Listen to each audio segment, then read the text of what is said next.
The maxim, slow and steady wins the race, applies to many facets of life, even the economy. But when it comes to jobs, the wait for persistently strong job growth has been a long one, and most people would happily take a little less turtle for a little more hare. Since the end of the recession, job growth has been positive, but slow. Total employment in 9th District states has only recently recovered to pre-recession levels. Beneath that slow pace is a lot of variation among different segments of the economy. For example, employment in some major industries has been strong during the recovery. Others have tread water, and still others are well below pre-recession levels. Government employment, for example, has fallen since 2009, and the information industry is caught in a long downward trend. A few industries have carried the job load, none more so than the education and healthcare sector, where demand is growing due to an aging population and new health laws that are extending coverage to more individuals.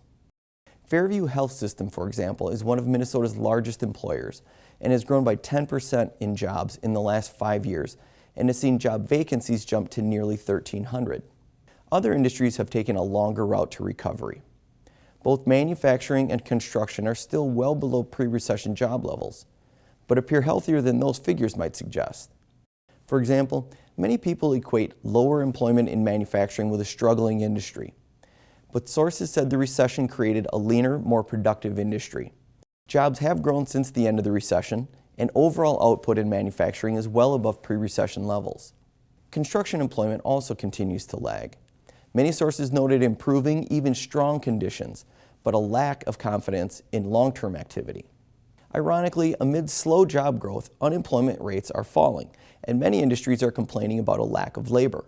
This is a complex matter, but wages have not increased much, which economists believe is a better indicator of broad shortages. Much of the matter lies in demographics. Baby boomers are retiring, and the incoming generation of workers is much smaller. As a result, the labor force is simply not growing much, as this chart shows. So there's little sense in expecting a big uptick in job growth when there simply isn't a big pool of workers waiting to be hired. This isn't all bad either, especially for workers, because tight labor markets might eventually put upward pressure on wages, something that workers and policymakers have also been impatiently waiting for. For much more on job growth since the recession, see the nearby articles, as well as a feature on assisted living trends and a look at the economic forecast for the district. Thanks for watching, and follow us on Twitter to stay up to date on content from the Minneapolis Fed.